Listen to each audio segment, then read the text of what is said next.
Bismillahirrahmanirrahim. Assalamualaikum warahmatullahi wabarakatuh.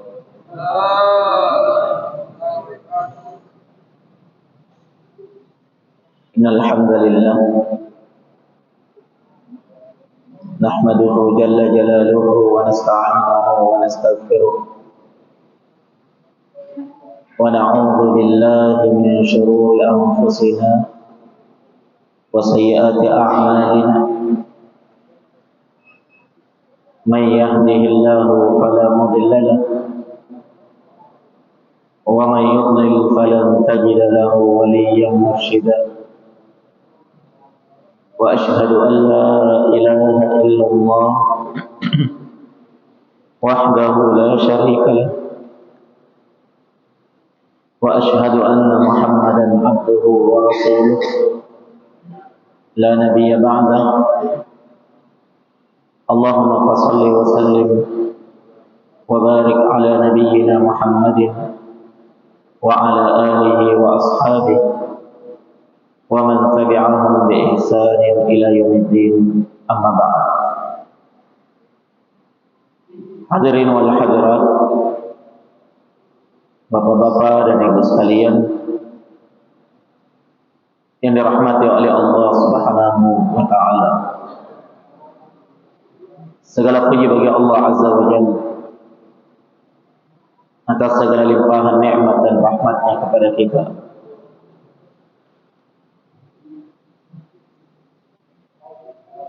Di sore hari ini kita masih sempat berkumpul di dalam salah satu majelis dari majalisul ilm.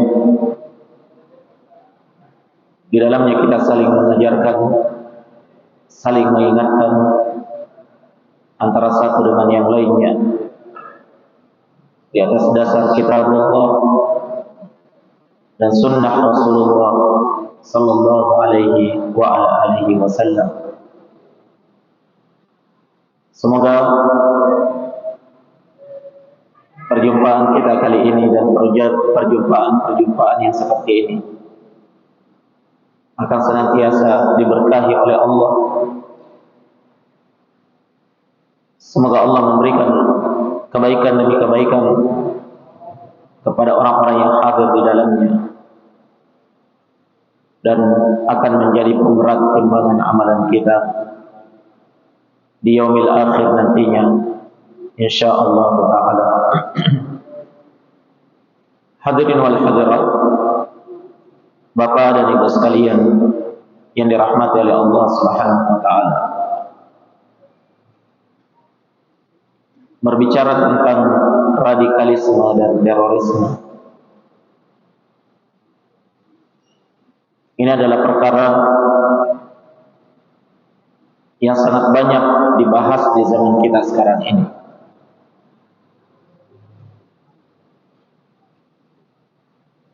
Bahkan pemerintah dan penguasa-penguasa dari negara-negara yang ada itu benar-benar menekankan penanaman pemahaman tentang radikalisme di dalam diri setiap rakyatnya. Kenapa jemaah sekalian? Sebagaimana yang kita pahami bersama bahwa faham-faham radikal ini yang akan menimbulkan perbuatan-perbuatan anarkis yang akan mengganggu keamanan dan ketentraman,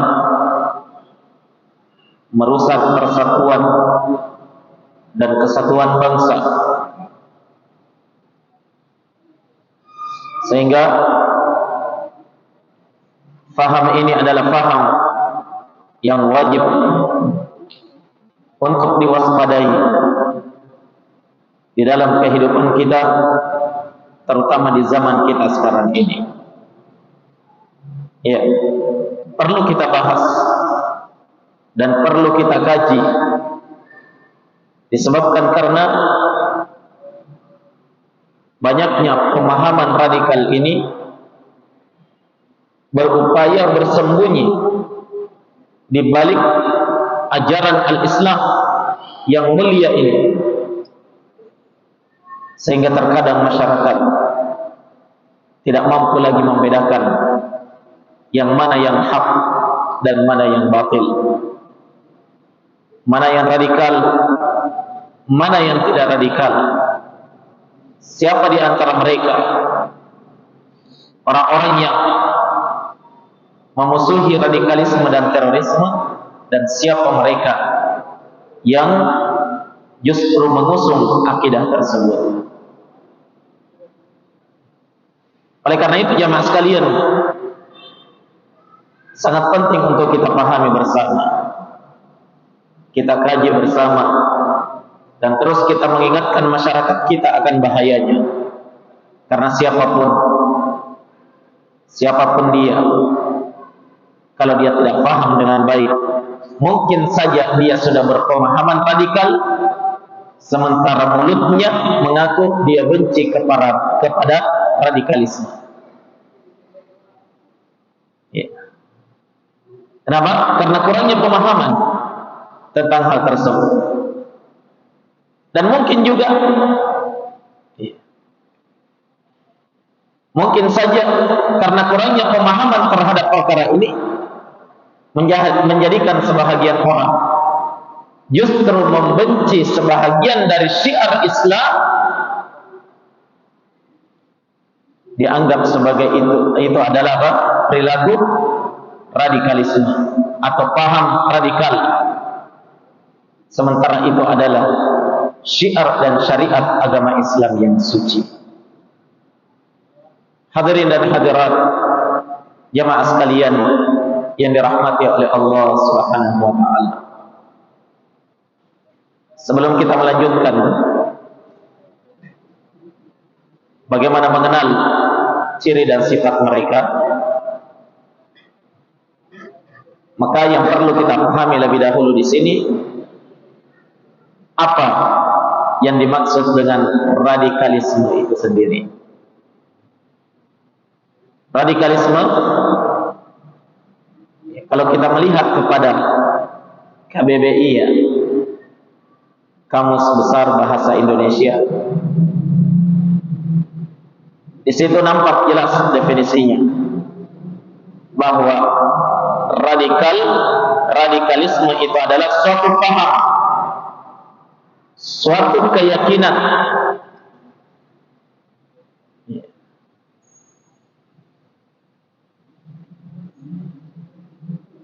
yang menginginkan suatu perubahan di tengah masyarakat dengan cara yang anarkis, dengan cara kekerasan, dan dia ingin melakukan perubahan secara drastis. Itu makna radikal di dalam Kamus Besar Bahasa Indonesia. Nah, sehingga jemaah sekalian, radikalisme ini identik dengan sesuatu yang di dalamnya terdapat bentuk kekerasan, bukan hanya kekerasan fisik, namun bentuk kekerasan di dalam pemahaman, ekstrim di dalam memahami sesuatu, dibarengi dengan keinginan untuk melakukan perubahan secara cepat, secara instan. Ya, dia tidak sabar menunggu suatu perubahan itu sedikit demi sedikit, secara perlahan, namun dia menginginkan hal tersebut berubah secara drastis.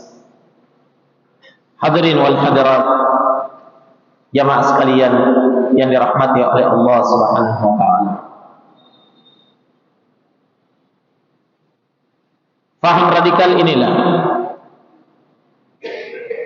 yang akan menimbulkan atau mengakibatkan suatu aksi-aksi di tengah masyarakat menjadi apa? Aksi terorisme, melakukan teror di tengah masyarakat, merusak keamanan, menimbulkan ketakutan di suatu daerah atau di suatu tempat, melakukan pembunuhan dan yang lain sebagainya.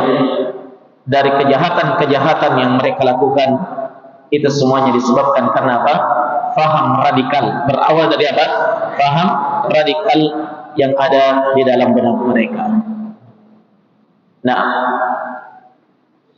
sekarang seseorang tidak akan bisa lepas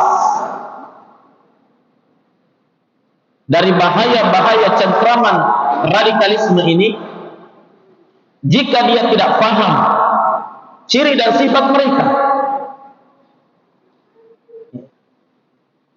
Tapi dengan mengenal ciri dan sifat mereka jemaah sekalian, maka di sana kita akan paham betul, ya, sehingga kita bisa menghindari setiap orang yang berbicara yang mengarah kepada paham-paham tersebut. Setiap ajakan, setiap doktrin yang mengarah kepada doktrin-doktrin paham radikalisme tersebut. Iya. Dan dengan memahami ciri dan sifat mereka jemaah sekalian, menjadikan kita tidak akan salah kaprah dan tidak akan salah menghukumi orang. Iya. Karena di zaman kita sekarang ini fitnah tentang radikalisme dan terorisme ini luar biasa besarnya, ya. Sampai-sampai sebahagian orang hanya melihat ciri fisiknya saja. Ya, kalau dia berjilbab, kalau dia bercadar, wah itu bahaya, nanti ada bom yang disembunyikan. Ya. Orang-orang yang bercelana cingkrang, berjenggot. Ya. Padahal tidak semua orang-orang yang melakukan terorisme itu berjenggot dan bercelana cingkrang. Tapi terkadang hanya identik dengan yang seperti itu. Ini namanya salah kaprah dan salah di dalam menghukumi orang. Kenapa? Karena tidak paham dasar ilmunya, ciri dan sifat yang sebenarnya orang-orang yang berpemahaman seperti itu. Baik, untuk mengenal ciri mereka jemaah sekalian, saya mengajak kepada jemaah sekalian untuk kembali menoleh kepada sejarah awal kali munculnya faham radikalisme ini dalam Islam. Ingat ya, dalam Islam.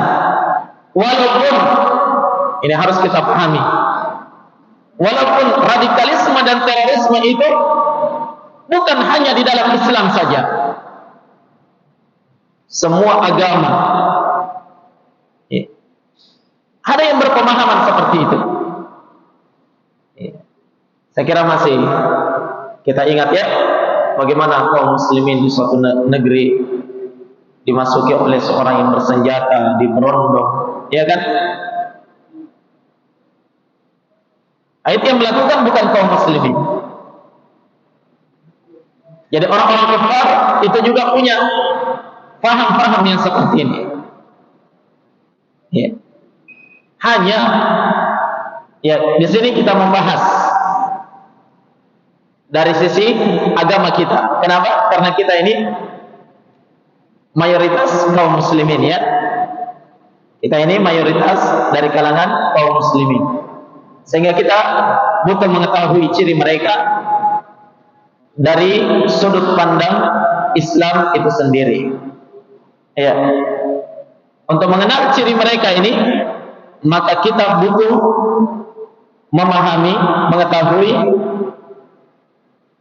sejarah awal kali munculnya paham ini di dalam Islam. Kapan itu jamaah sekalian?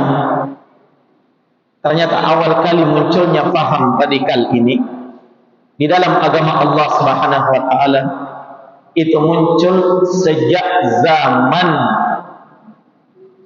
masih hidupnya baginda Rasul Muhammad sallallahu alaihi wasallam. Bibit-bibit ini sudah muncul. Ciri-ciri ini sudah ada. Bahkan sudah diperingatkan oleh Nabi kita Muhammad sallallahu alaihi wa ala alihi wasallam. Iya. Mari kita lihat. Disebutkan di dalam satu riwayat yang diriwayatkan oleh Imam Al-Bukhari dan Muslim dari sahabat Abu Sa'id Al-Khudri radhiyallahu taala anhu. Kata beliau, "Bainama Rasulullah sallallahu alaihi wasallam yaqsimu qismatan, ja'ahu rajulun yuqalu lahu Dzul Khuwaisirah wa huwa rajulun min Bani Tamim. Faqala, ya Rasulullah, i'dil." Kata Nabi, suatu ketika di saat tatkala Nabi sallallahu alaihi wasallam sementara membagikan harta rampasan perang. Jadi Nabi baru saja usai dari melakukan peperangan dengan orang-orang kafir, dan Nabi beserta para sahabatnya memenangkan peperangan itu. Banyak ghanimah, harta rampasan perang dibagikan oleh Nabi. Kalau tidak salah, ini terjadi di akhir-akhir hayatnya Nabi pada perang Hunain. Dan perang Hunain ini terjadi sekitar sebulan setelah Fathu Makkah, ditaklukkannya kota Makkah. Dan pada peperangan itu disebutkannya Nabi sangat banyak mendapatkan harta rampasan perang. Maka dibagikanlah. Dan memang pembagian Nabi ketika itu mengutamakan ta'liful qulub, mengutamakan memberikan orang-orang yang dilembutkan hatinya di dalam Islam. Orang yang baru masuk Islam, ya, kebanyakannya penduduk Makkah kan, kasih banyak, ya, sekian puluh, sekian ekor, ya, unta, yang diberi sekian ratus kambing dan seterusnya. Bahkan ada orang kafir yang masih musyrik diberikan ghanimah oleh Nabi. Kenapa? Karena Nabi harapkan lembut hatinya dan menerima Islam. Sementara banyak senior-senior dalam Islam tidak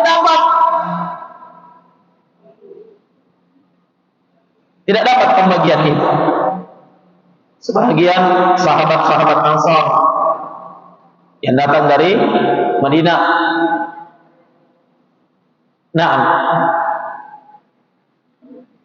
di saat tatkala Nabi membagikan ini, kata Abu Sa'id Al-Khudri, tiba-tiba datang seorang lelaki yang bernama Dzul Khuwaisirah wa huwa rajulun min Bani Tamim, dan dia adalah seorang lelaki dari Bani Tamim.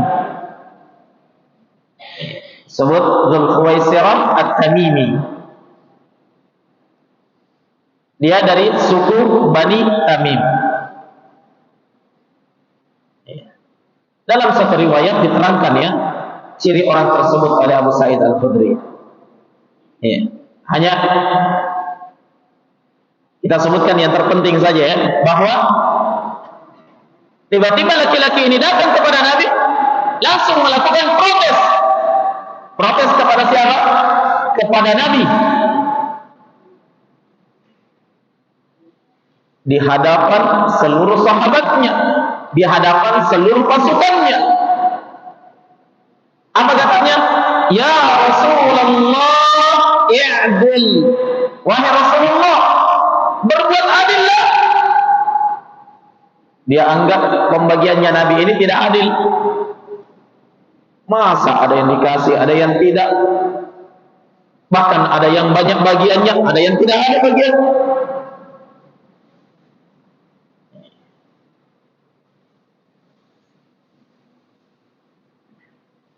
Karena memang dalam pandangan orang-orang bodoh, adil itu semua harus dapat, begitu ya. Tapi kalau dalam pandangan orang-orang yang pandai, adil itu tidak mesti semua harus dapat. Tapi adil itu adalah menempatkan segala sesuatu pada tempatnya, iya kan? Tapi menurut Dzul Khuwaisirah, Nabi ini tidak adil. Maka Nabi terlihat marah sampai merah wajahnya, marah bercampur malu, dipermalukan di hadapan pasukannya sendiri, sampai merah wajahnya. Ya, datang Umar bin Al-Khattab radhiyallahu taala, beliau langsung melakukan pembelaan kepada Nabi. Ketika melihat Nabi marah ya. Sebelum itu, ketika Nabi terlihat marah wajahnya, Nabi langsung menjawab protes Dzul Khuwaisirah ini. Apa kata Nabi? Waihak, faman ya'dil idza lam a'dil. Celaka kamu. Kira-kira siapa yang bisa adil lagi? Siapa lagi yang bisa adil kalau saya saja kamu anggap tidak adil? Siapa kira-kira yang bisa adil kalau saya saja kamu anggap tidak adil? Jelas ya? Maka datang Umar bin Al-Khattab melihat kondisi tersebut. Sebagian riwayat menyebutkan Khalid bin Al-Walid radhiyallahu anhum ajma'in datang kepada Nabi sallallahu alaihi wasallam berkata, "Da'ni ya Rasulullah adribu unuqa hadzal munafiq." Beri kesempatan kepada saya wahai Rasulullah, saya penggal lehernya orang munafik ini. Ya. Izinkan saya wahai Nabi, saya potong lehernya, gitu ya. Lebih baik saya gerek saja orang ini. Nah, namun Nabi Sallallahu Alaihi Wasallam bersabda, "La, jangan lakukan itu."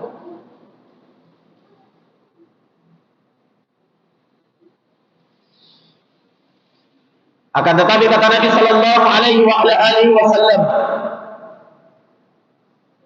"Sayakhruju min dhiddi hadzal rajul." Akan muncul nanti di suatu hari, di suatu masa, dari orang-orang yang mengikuti jalan orang tersebut, mengikuti orang ini. Dalam satu riwayat Nabi bersabda, "Walahum ashabu." Mereka nanti itu punya teman-teman.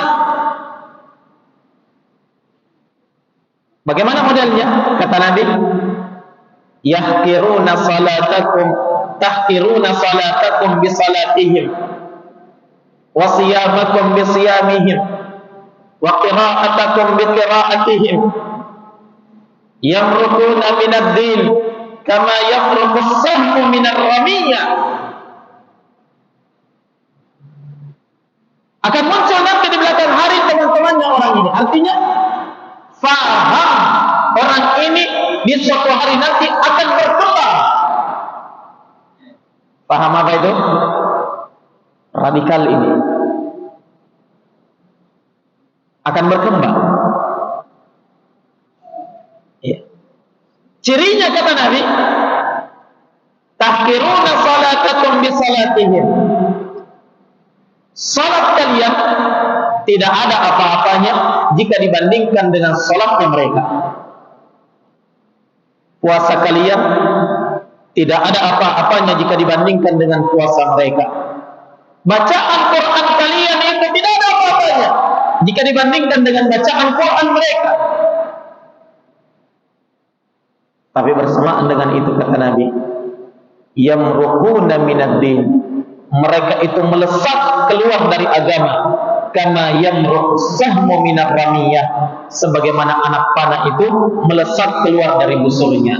Artinya begitu cepatnya mereka menyelisihi ajaran al-Islam yang sebenarnya.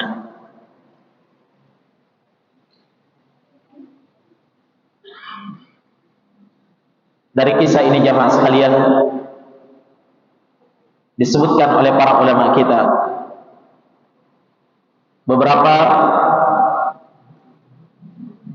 ciri dan sifat dari orang-orang yang berpemahaman radikal ini. Ya, kalau di dalam istilah para ulama kita, mereka ini yang disebut dengan faham khawarij. Al-khawarij suatu kelompok di dalam Islam yang ekstrim di dalam memahami agama ini. Iya, ciri mereka coba lihat di dalam kisah tadi. Yang pertama jemaah sekalian, bahwasanya orang-orang yang berpemahaman radikal ini di dalam agama ya, mereka adalah orang-orang yang terlalu ekstrim di dalam memahami satu sisi agama dan tidak mengilmui agama secara menyeluruh. Mengambil satu dalil, mencampakkan dalil yang lain. Jelas?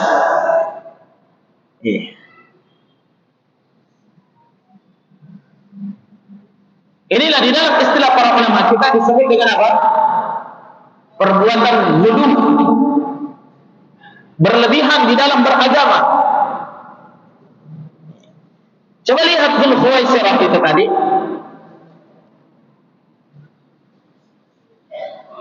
Dia salah paham di dalam memahami berkaitan dengan keadilan. Ya.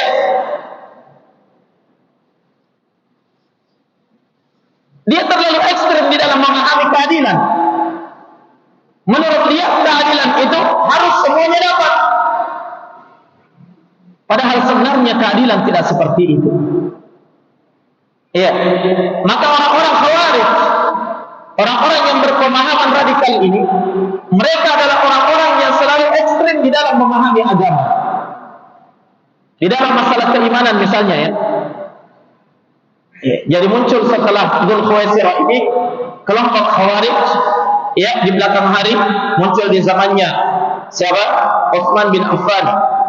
Berkembang terus sampai zamannya Ali bin Abi Thalib. Ya, berkembang terus. Ternyata akidah mereka itu adalah akidah yang berpemahaman ghuluw, berlebihan di dalam perkara agama. Contohnya misalnya di dalam masalah keimanan. Kalau Ahlus Sunnah sebagaimana diajarkan oleh para ulama kita dari Nabi sallallahu alaihi wasallam, apa itu keimanan? Keimanan menurut kita adalah ucapan yang kita ucapkan dengan lisan, diyakini di dalam hati, diamalkan oleh anggota tubuh. Ya tidak? Ya. Yazidu bit ta'at, keimanan itu bisa bertambah dengan ketaatan. Wa yanqus bil maksiyah, dan keimanan itu bisa berkurang dengan maksiat. Itu keimanan menurut Ahlus Sunnah. Kalau orang-orang yang berpemahaman radikal ini, menurut mereka keimanan itu adalah apa yang diyakini oleh seseorang di dalam hati dan tidak ada hubungannya dengan amalannya. Iya. Apa? Keimanan itu adalah apa yang diyakini oleh seseorang di dalam hatinya, dan keimanan itu merupakan satu kesatuan, tidak bertambah, tidak berkurang. Sehingga apa? Kalau ada orang yang melakukan satu kemaksiatan, artinya rusak imannya. Kalau rusak imannya, keluar dari Islam. Kalau pemahaman kita bagaimana? Ya, ada orang yang beriman terjatuh dalam satu pelanggaran, dan pelanggaran itu bukan kekafiran ya, terjatuh dalam pelanggaran, Apa hukumnya? Apakah dia masih kita hukumi orang beriman atau tidak? Hah? Masih beriman, hanya kurang keimanannya, betul? Tapi kalau orang Khawarij, lihat bentuk ekstrimnya mereka. Dianggap orang yang terjatuh dalam suatu pelanggaran agama, besar atau kecil, yang jelas itu adalah dosa besar, maka dinyatakan orang yang rusak keimanannya, keluar dari agama. Sehingga pelaku dosa besar menurut orang-orang yang ekstrim ini adalah kafir.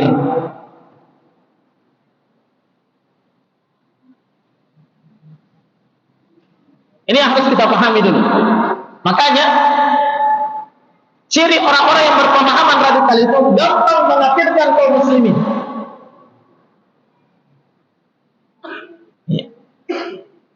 Gampang mereka mengkafirkan kaum muslimin.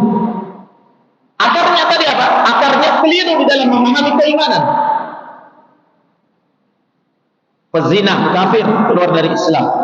Kalau kafir boleh diperangi, iya kan? Ya.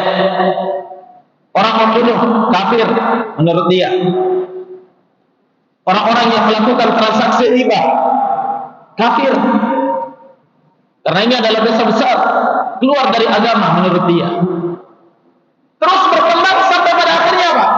Pemerintah, korupsi, kolusi, kalasi. Dihukumnya apa oleh mereka? Kafir, keluar dari agama juga. Makanya wajar kalau mereka itu gampang mengatakan pemerintah itu togut. Ya, antek-antek pemerintah semuanya kafir. Aparat keamanan, polisi, tentara semuanya dikafirkan. Presiden dikafirkan sampai gubernur, sampai kepala desa, sampai tukang sapunya juga kafir semua. Kalau sudah berani menghukumi orang kafir, pelaku dosa besar itu dihukumi kafir, maka disinilah apa? Terjatuh mereka di dalam pelanggaran berikutnya, berani untuk memberontak karena orang kafir halal darahnya menurut mereka.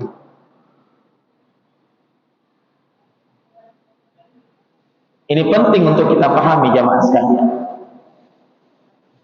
Terkadang ada majelis-majelis taklim, ada ustaz yang datang, ada kita nggak tahu dari mana ini orang datang, tiba-tiba membawakan kajian. Perhatikan bagaimana pemahamannya tentang keimanan. Kalau seperti ini cirinya, ini bahaya ini. Ciri radikal dia miliki. Baik.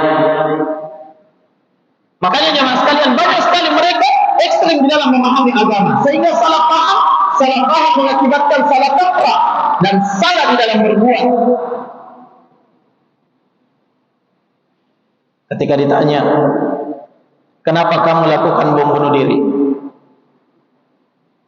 Kenapa kamu meledakkan hotel-hotel di Bali misalnya? Apa jawabannya? Yang saya bunuh orang kafir.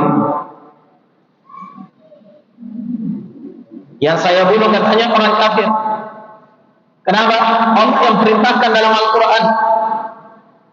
Allah berfirman, "Faqtuluhum haitsu taqistumuhum." Bunuh mereka dimanapun kalian dapatkan mereka.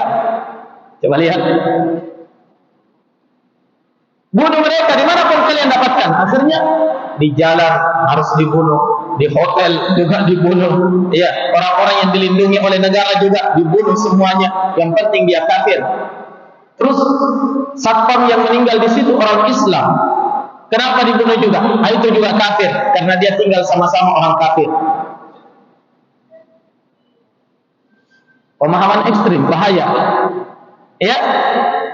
Padahal ketika kita kembalikan pemahaman ayat ini kepada penafsiran para ulama kita, ternyata ayat ini turun untuk siapa? Untuk kaum muslimin yang berada di medan perang, melawan orang-orang kafir. Allah katakan, bunuh mereka dimanapun kalian dapatkan mereka.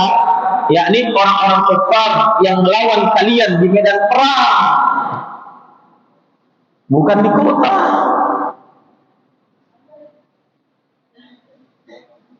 Apa yang menyebabkan kekeliruan ini jamaah? Tak lain dan tak bukan, yang menyebabkan kekeliruan ini adalah sikap ekstrim di dalam beragama. Jelas ya? Iya. Nah sekarang yang jadi masalah ini dia, walaupun orangnya sudah ditangkapi, sudah berada dalam penjara, pemahamannya masih berkeliaran, ideologinya tetap ada di tengah masyarakat. Bahkan ada sebahagian mereka ya sudah berada di dalam penjara, masih menulis, bukunya masih diedarkan, ya kan? Sehingga racun-racun pemikirannya itu masih menyebar di tengah masyarakat kita. Baik, ini pelajaran yang pertama ya. Kita bisa petik dari ciri dan sifat orang-orang yang berpemahaman radikal. Mereka adalah orang-orang yang berpemahaman gulu, ya, ekstrim di dalam beragama. Baik. Ciri yang kedua, orang-orang yang berpemahaman dengan pemahaman radikalisme itu, mereka adalah orang-orang yang selalu menentang penguasa muslim yang sah, suka menentang pemerintah yang sah. Nah, dalam seluruh kebijakannya, di dalam seluruh aturannya, iya, apakah seluruhnya atau sebahagian dari aturan itu, dia selalu menentang dan tidak mau menerima kebenaran. Jelas ya? Iya. Coba perhatikan Zulkhuwaisir tadi. Ketika dia menganggap Nabi itu tidak adil dalam pembagiannya, langsung dia menentang Nabi. Padahal Nabi ketika itu adalah apa? Penguasa, panglima perang, sekaligus pemimpin negara kaum muslimin.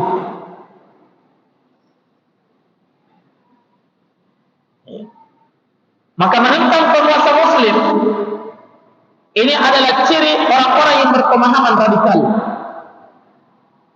Tidak mau tunduk dan taat kepada aturan yang dibuat oleh penguasa, ya, tidak mau mendengar dan taat kepadanya. Padahal hal tersebut, kebijakan itu bukan merupakan pelanggaran di dalam syariat Allah Subhanahu wa Ta'ala.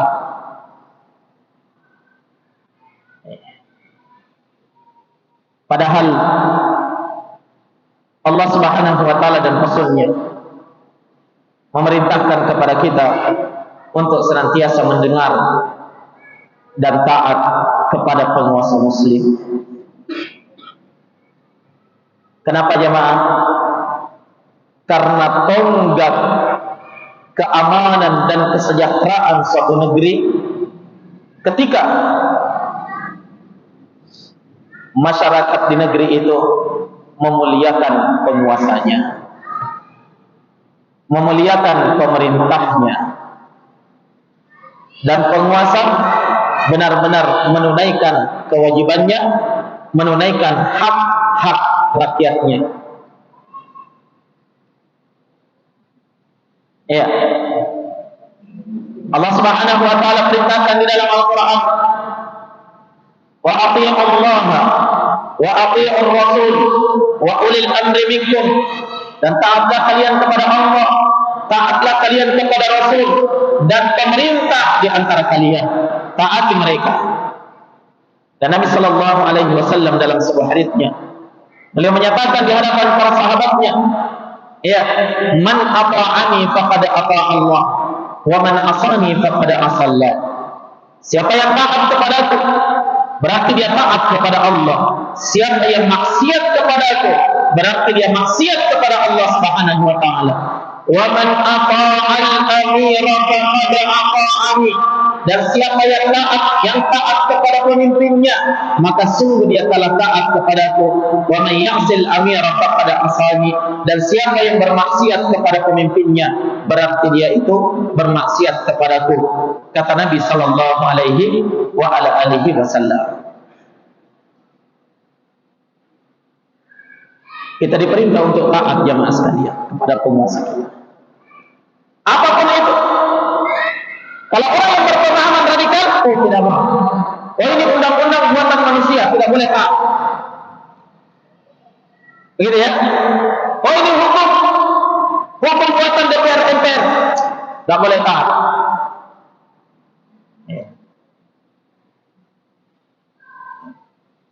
Kalau ahli sunnah bagaimana? Ahli sunnah meyakini wajib mendengar dan taat pada seluruh kebijakan penguasa dalam keadaan senang atau tidak senang. Penguasanya itu penguasa yang baik atau penguasa yang zalim, bukan urusan kita. Yang wajib bagi kita adalah mendengar dan taat kepadanya. Selama kita tidak diperintah untuk bermaksiat. Tapi selama perintahnya itu bagus, tidak ada pelanggarannya, selama perintahnya itu adalah perintah untuk kebaikan dan maslahat, kebaikan bersama, maka wajib untuk mendengar dan taat. Ahli sunnah meyakini siapa yang tidak taat kepada penguasa, berarti dia berdosa kepada Allah Subhanahu wa taala dan Rasulnya. Makanya ahli sunnah itu takut betul dia naik motor kalau tidak pakai helm. Itu aturan pemerintah.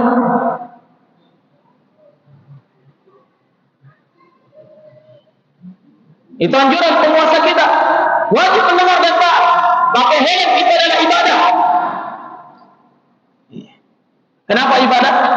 Karena itu adalah perintah dari pemerintah kita. Dan kita diperintah oleh Allah dan Rasulnya taat kepada pemerintah kita. Betul? Kalau begitu naik motor tidak pakai helm itu bermaksiat atau tidak? Bermaksiat.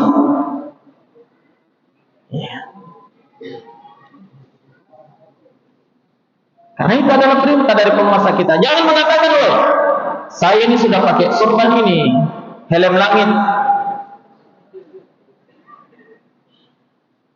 Ingat, yang diperintahkan oleh penguasa kita adalah helm, pelindung kepala, bukan sorban.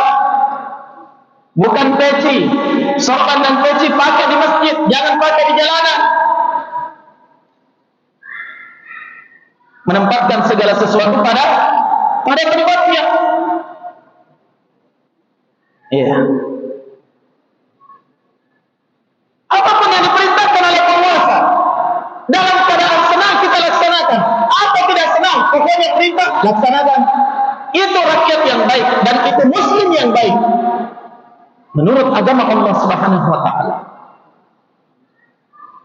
Nabi sallallahu alaihi wasallam bersabda, "Isma'u wa ati'u wa in ta'ammara 'alaikum 'abdun habasyiyun ka'anna ra'sahu zabibah." Dengar dan taat kepada pemimpin kalian, walaupun seandainya yang memimpin kalian itu adalah seorang budak hitam dari Ethiopia, rambutnya keriting seperti kismis. Jangan lihat penampilannya, jangan lihat statusnya sebagai budak, tapi lihat kalau dia adalah pemimpin kalian, dengar dan taat.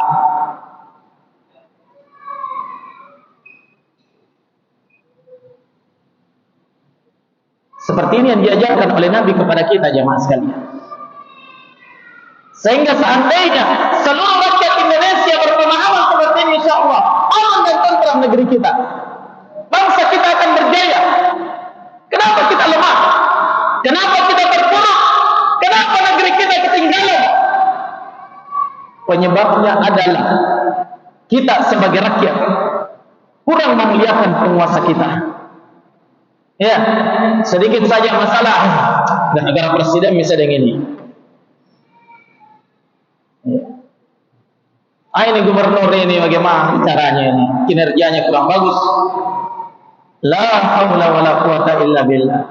Dengarkan kata Nabi sallallahu alaihi wasallam, "Man ahana sultanallahi fil ard, ahanahullah." Siapa yang mencoba menghinakan penguasa Allah di muka bumi, Allah pun akan menghinakannya. Makanya jangan heran kalau kita tidak bisa naik, selalu terpuruk, ya mungkin saja kita terlalu banyak melakukan penghinaan, perendahan, remehan terhadap penguasa kita. Kalau orang Khawarij ya memang, ya orang-orang yang berpemahaman radikal seperti itu tidak pernah mau taat kepada seorang pemimpin pun. Kenapa? Semua pemimpin yang berkuasa dianggap taufik, tidak berhukum dengan hukum Allah.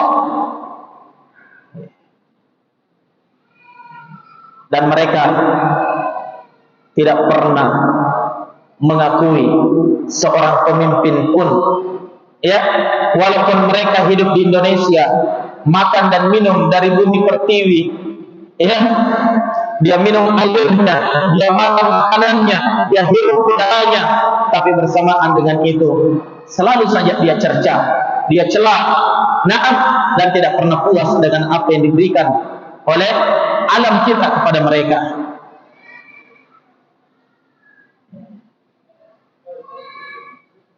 Hadirin dan hadirat, alaikum wal akhawat rahimani wa rahimakumullah. Ya, jadi ciri radikal itu mereka adalah orang-orang yang tidak pernah taat kepada penguasa dan selalu menentang penguasa muslim yang sah. Ya. Apakah dia menentang dengan ucapannya atau dia menentang dengan tulisannya? Ada orang-orang radikal yang memang berani dia berkor-kor di mimbar, mencela pemerintah, menampakkan aib, membongkar aib-aib penguasa. Ya, ada juga tidak berani dia bicara, dia cuma beraninya menulis di media sosial, buletin-buletin disebar ke hari Jumat. Ya, tulisannya buletin Islam, tapi pembahasannya celaan terhadap pemerintah, mengkritik pemerintah dan seterusnya. Ya, mengkritik pemerintah di depan umum, menghinakan mereka. Mereka ini adalah orang-orang yang senantiasa berpemahaman dengan pemahaman radikal di dalam kepalanya. Ya. Dan lihat jamaah sekalian, di antara ciri dan sifat orang-orang yang berpemahaman dengan pemahaman radikal, lihat Dhul Khuwaisirah, ketika dia dapatkan dari pemimpinnya itu sesuatu yang tidak dia setujui, maka dia akan protes secara terang-terangan di hadapan khalayak ramai. Tadi Dhul Khuwaisirah protes kepada Nabi sallallahu alaihi wasallam kapan? Ketika Nabi sementara membagikan harta rampasan perang. Nabi diprotes di hadapan rakyatnya, di hadapan pasukannya, di hadapan para sahabatnya. Dan ini ciri orang-orang yang berpemahaman radikal itu. Ketika dia melakukan protes terhadap penguasa, senangnya di tempat umum. Ya, apakah di media sosial supaya semua rakyat bisa baca? Atau teriak-teriak di pinggir jalan sambil membakar ban?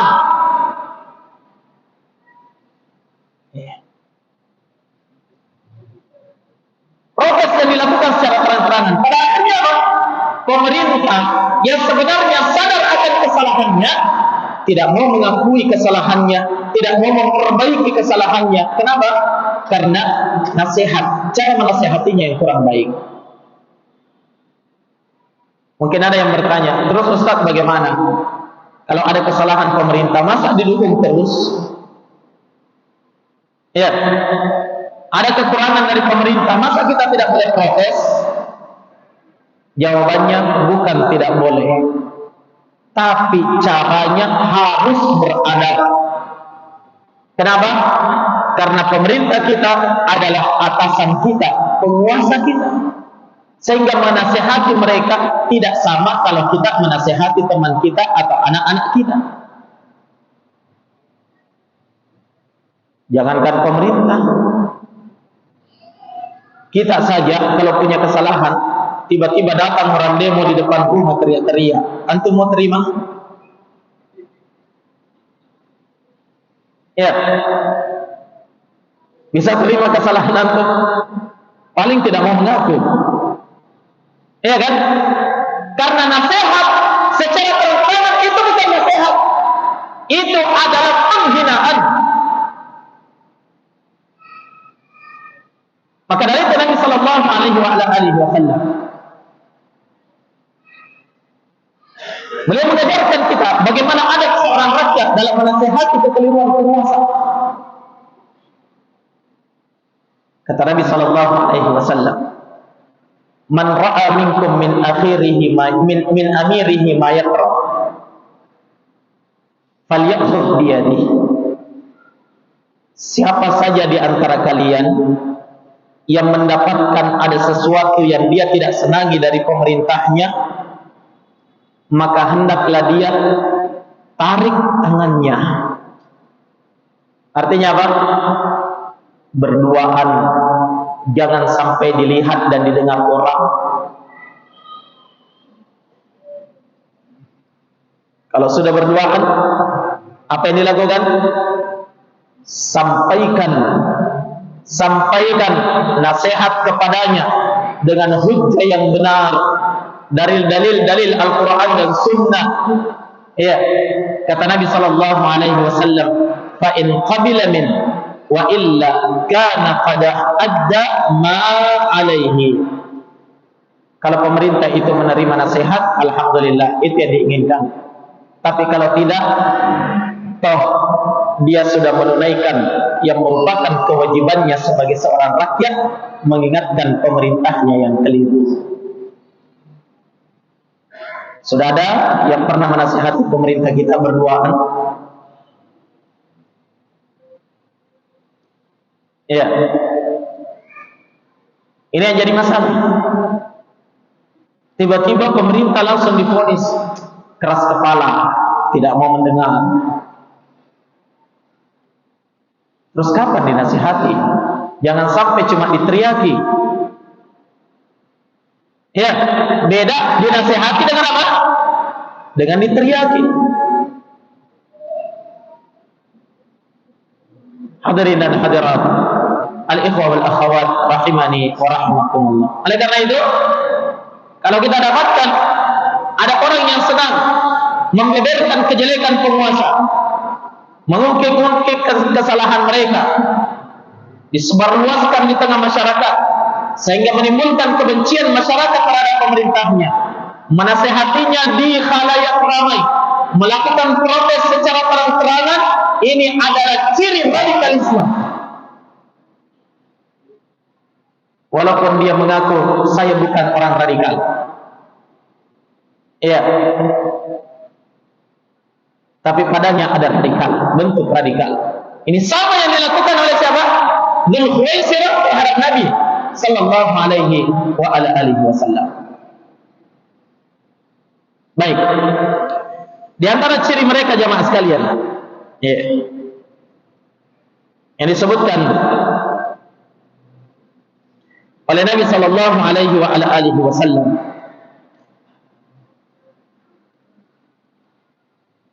atau yang disebutkan di dalam kisah tadi, ya, di antara ciri orang-orang Khawarij, orang-orang yang berpemahaman radikal ini, mereka adalah orang-orang yang tertipu dengan ibadah mereka.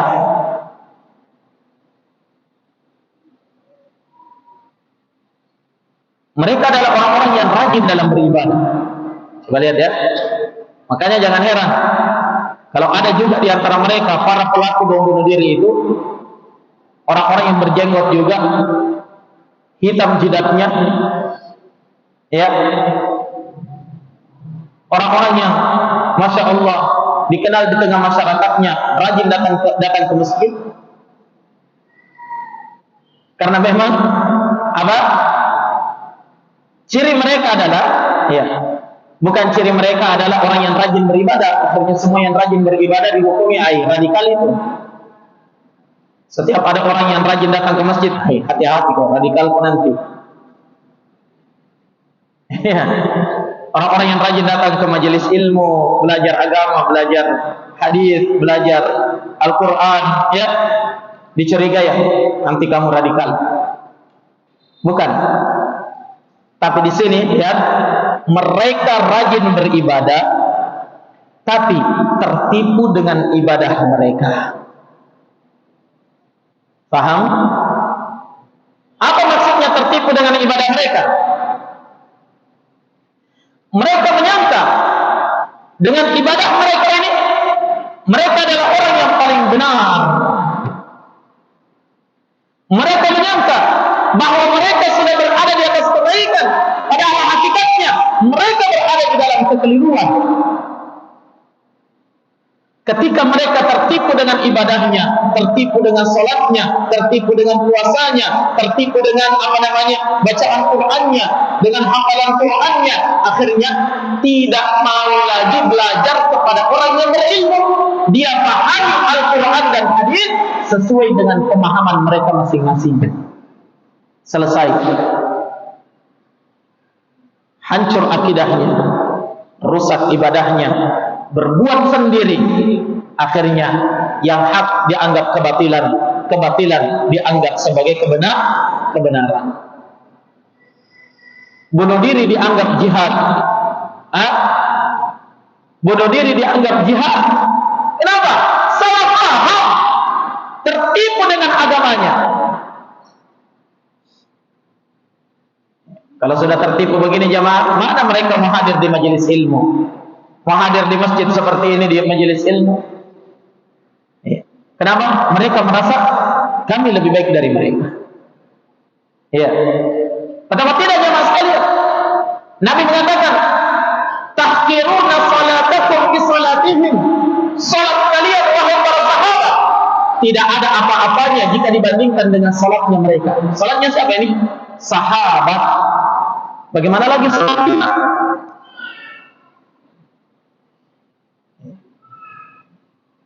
Dan ini sekaligus peringatan bagi kita jamaah sekalian. Jangan tertipu. Jangan tertipu. Melihat kalau ukur kebenaran itu hanya dari ibadahnya orang saja. Tapi kebenaran itu dilihat dari apa? Dari sumber mana dia mengambil pemahamannya. Dari sumber mana dia mengambil akidahnya. Dari sumber mana dia mengambil ibadahnya kepada Allah. Bukan cuma rajinnya saja, bukan cuma banyaknya saja, tapi yang terpenting di sini adalah benarnya. Ya, cara ibadahnya sudah benar atau belum? Jangan dilihat, masya Allah rajinnya pergi beribadah. Nanti kalau anak gadis saya ini besar, saya nikahkan sama dia. Ini orang rajin betul beribadah, masya Allah. Iya, tidak banyak bicara dia. Setelah dinikahkan sama anaknya, tiba-tiba malam pengantin baru hilang dia. Kemana ini calon menantu?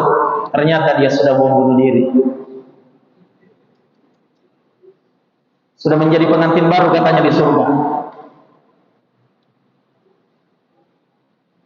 Jangan tertipu dengan ibadah mereka jamaah sekalian, ya.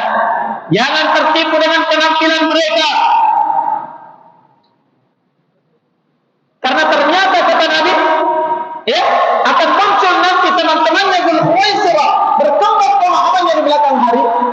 Salat kalian wahai sahabatku tidak ada apa-apanya jika dibandingkan dengan salatnya mereka. Puasa kalian tidak ada apa-apanya dibandingkan dengan puasa mereka. Hafalan Quranmu tidak ada apa-apanya jika dibandingkan dengan hafalan Quran mereka. Luar biasa. Ya. Tapi bersamaan dengan itu kata Nabi, yamruquna minad din. Mereka itu adalah orang-orang yang melesat keluar dari jalan agama. Artinya apa? Salah paham dalam beragama. Kama yamruqus sahmu minat ramiyah. Sebagaimana busur panah itu melesat keluar dari, sebagaimana anak panah itu melesat keluar dari busurnya, cepat sekali mereka keluar. Hadirin dan hadirat jamaah sekalian yang dirahmati oleh Allah Subhanahu wa taala. Di sini pelajaran penting bagi kita jamaah sekalian, bahwasanya mengambil agama penting mempelajari dari orang-orang yang benar-benar mengilmui agama itu. Fahami agama dengan cara yang benar dari orang-orang yang betul-betul paham agama dari sumber Al-Quran dan Sunnah sesuai dengan pemahaman Nabi dan para sahabatnya. Jangan sembarangan. Iya, di zaman kita sekarang ini bisa-bisa saja seorang itu niatnya bagus, awalnya mau belajar agama, tapi ternyata ikut belajarnya kepada orang-orang yang seperti ini. Cuma dilihat rajinnya sholatnya, iya. Cuma dilihat penampilannya, dilihat kesalehannya saja, tidak dilihat sumber ilmunya. Yang pada akhirnya apa? Ketika diajak pergi taklim, ya, diajak pergi pengajian, harus masuk kompleks. Dalam kompleks itu ada rumah dan ruangan tersembunyi. Ketika mau masuk, sandal harus disembunyikan semua. Nah, ini sudah ada apa-apanya. Tutup semua hordeng, kunci pintu, berikan wejangan. Setelah itu bongkar senjata. Ini kenapa bisa terjerumus ke situ? Awalnya apa? Awalnya karena salah kaprah dalam memilih guru. Awalnya bagus mau belajar agama, tapi ternyata jemaah sekalian, caranya dia memilih orang yang mau diambil ilmunya hanya melihat penampilannya saja, melihat ibadahnya saja. Lihat orang-orang Khawarij, ya, orang-orang yang berpemahaman radikal di zaman Nabi itu jauh lebih hebat salatnya daripada salatnya para sahabat Nabi sallallahu alaihi wasallam. Sampai-sampai jemaah sekalian,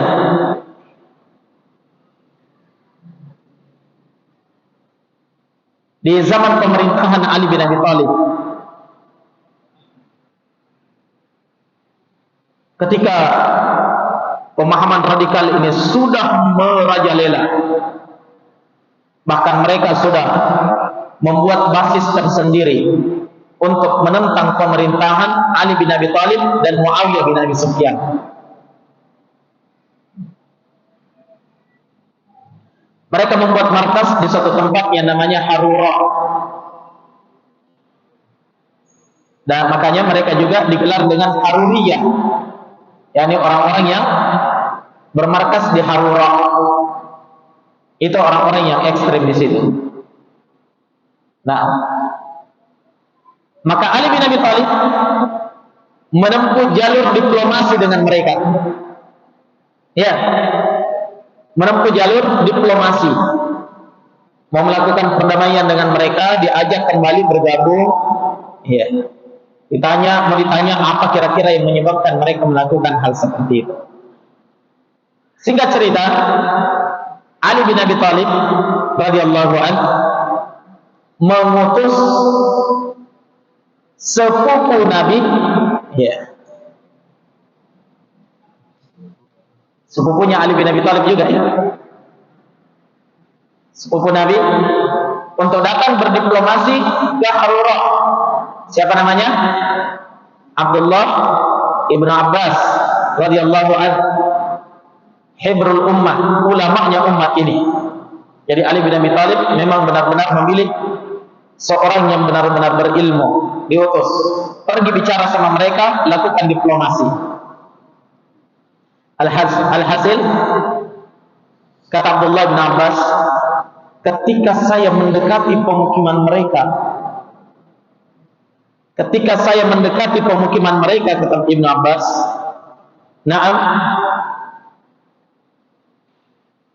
dari kejauhan saya sudah mendengar ada suara gemuruh seperti lebah yang mengelilingi sarangnya. Yang tidak pernah masuk hutan ambil madu, sulit, tidak pernah dengar ya. Bagaimana itu lebah kalau dia sementara apa? Sementara mengelilingi sarangnya, ribut, kedengaran dari jauh. Ibnu Abbas heran, suara apa ini? Apa yang mereka lakukan di sana? Kata beliau, ketika saya sampai di masjid mereka, ternyata saya dapatkan mereka sementara berkumpul di dalam masjid menghafal Al-Quran. Suaranya ribut sampai kedengaran jauh berkilo-kilo. Hebat. Iya. Sekarang kalau kita mau cari guru agama ini, mau belajar agama, cuma lihat dari sisi hafalannya saja, hayal. Ya. Kata Abdullah bin Abbas radhiyallahu ta'ala, "Fadakhaltu ala qaumin lam ara ashadda ijtihadan minhum." Maka ketika itu saya masuk di tengah-tengah suatu kaum yang saya tidak pernah melihat sebelum itu, orang-orang yang mengalahkan kesungguhan mereka dalam beribadah. Belum ada orang yang pernah saya lihat hebatnya dalam ibadah selain mereka itu. Coba lihat Ibnu Abbas.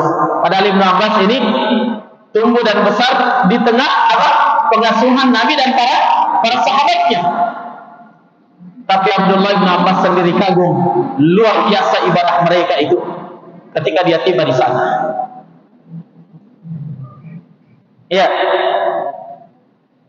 belum pernah saya lihat katanya ada kaum yang lebih hebat ibadahnya dari mereka.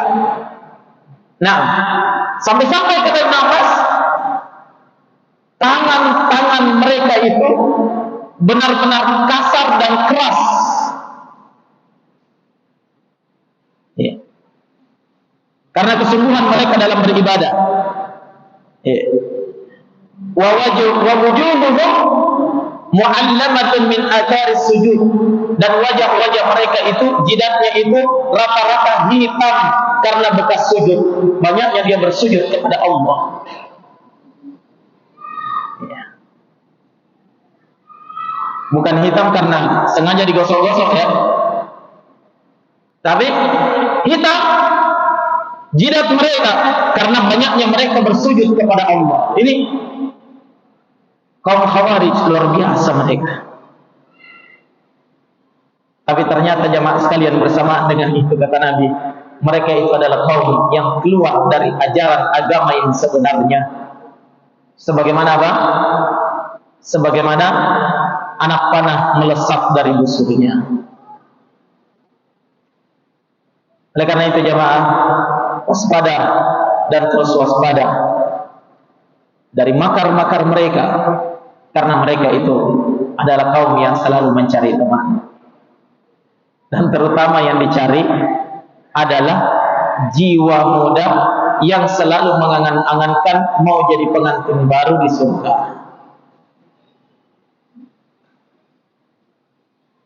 Artinya apa? Jiwa-jiwa muda yang punya semangat membara tapi kurang ilmunya. Ini yang gampang dijerumuskan ini.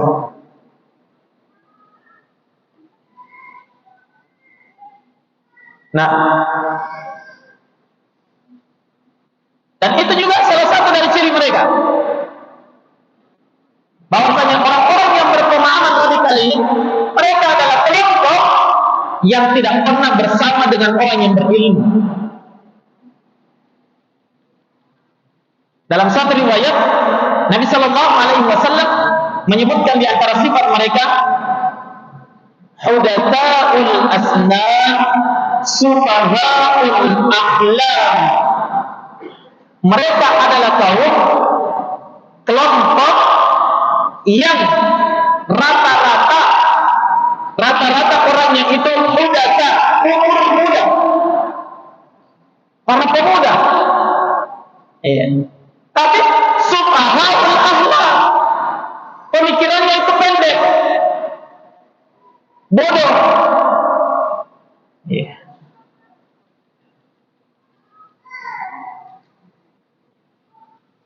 Maka jiwa muda yang seperti ini, inilah yang mudah untuk dibakar oleh mereka.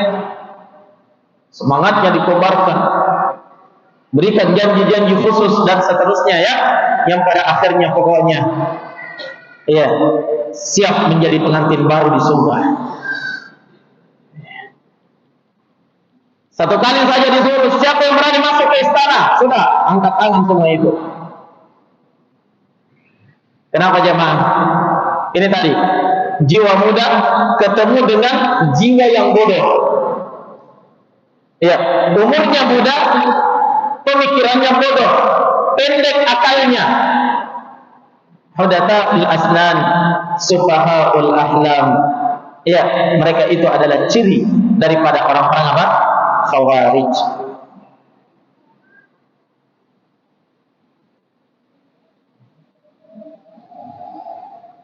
Bahkan Nabi Shallallahu Alaihi Wasallam beliau menyebutkan dalam satu riwayat, kata beliau, yaqra'una al-Quran la yujawizu taraqiyahum. Mereka itu adalah kaum yang hebat dalam bacaan Quran, hafalan Quran jago, murattal Qurannya indah, semangat dalam menghafalkan Quran, tapi la yujawizu taraqiyahum, bacaan Qurannya tidak melewati tenggorokannya. Artinya apa? Al-Quran sekedar bacaan saja, tidak dipelajari maknanya dari orang-orang yang berilmu, tidak dipahami penafsirannya dengan baik. Ini rawan, ini menyerikan seorang itu tersesat jalannya. Ketika dia hanya membaca Al-Quran saja, tidak memahami secara mendalam, tidak mempelajarinya di hadapan para ulama, orang-orang yang berilmu. Makanya orang-orang yang berpemahaman radikal ini sama sekali tidak ada orang yang berilmunya, tidak ada. Dan itu sifat mereka disebutkan oleh para ulama. Sejak zaman dahulu, di zaman Ali bin Abi Thalib, orang-orang yang berkumpul di Harura ini, rata-rata anak muda, penghafal Quran. Tidak ada satupun sahabat Nabi bersama mereka, tidak ada. Ketika itu ulamanya siapa? Kan sahabat Nabi, Tidak ada satupun sahabat Nabi yang bersama mereka. Rata-rata anak muda, hebat ibadah, cepat hafal Quran, tapi tidak memahami Al-Quran dengan sebenarnya, tidak melewati tenggorokannya. Dan ini adalah pelajaran penting bagi kita jamaah sekalian, bahwasanya pelajari Quran, hafalkan Al-Quran, baca Al-Quran, dan jangan setengah-setengah. Pelajari yang sebenarnya, pelajari dari orang yang berilmu, yang dengannya kita akan terselamatkan dari berbagai macam bentuk fitnah. Maka dari itu jamaah sekalian,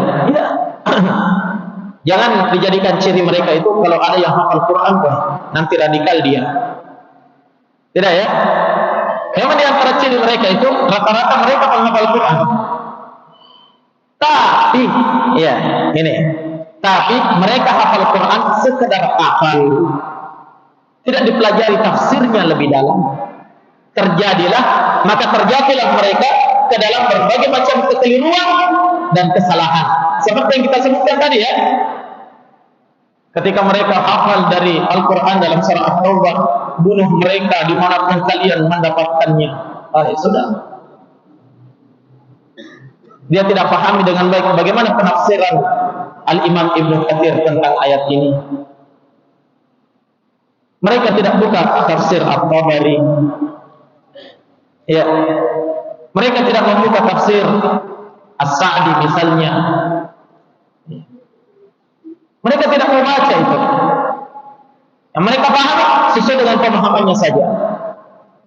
Jelas ya? Dan ingat, rata-rata orang-orang yang terjatuh dalam pemahaman radikal ini, mereka adalah orang-orang yang sangat-sangat mengutamakan, menghafalkan ayat-ayat tentang jihad dan perang. Surah At-Taubah baik dihafal mati. Surah Al-Anfal misalnya, mereka hafal betul. Kenapa? Karena itu pembahasan yang dianggap mendukung gerakan mereka.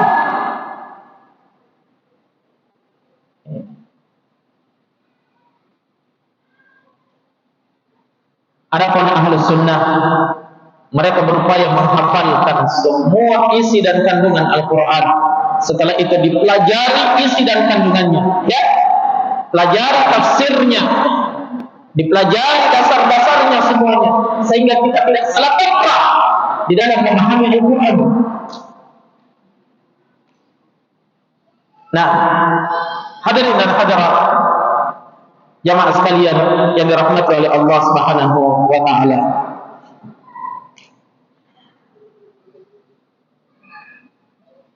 Maka sekali lagi,